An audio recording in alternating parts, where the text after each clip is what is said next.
Hello friends, good evening. তোমরা সকলে কেমন আছো? তোমার আজকে 3 দিন ধরে শরীরটা খুব খারাপ যাচ্ছে, তো আজকে ডক্টরের কাছে গেছিলাম। তা আসার পথে কালো জাম দেখতে পেলাম, তো মার্কেট অনেক বিক্রি হচ্ছে বড় বড়, তো পুরো দেশের জামের মতো। দেখো ছোট কত সুন্দর লাগছে। কারা কারা জাম খাবে চলে আসো।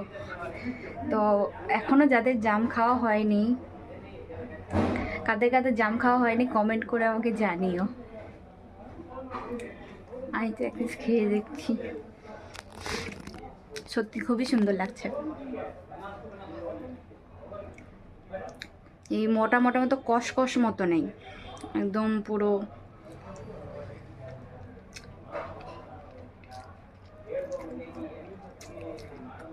দানা পুরো পরিষ্কার। চলো টাটা।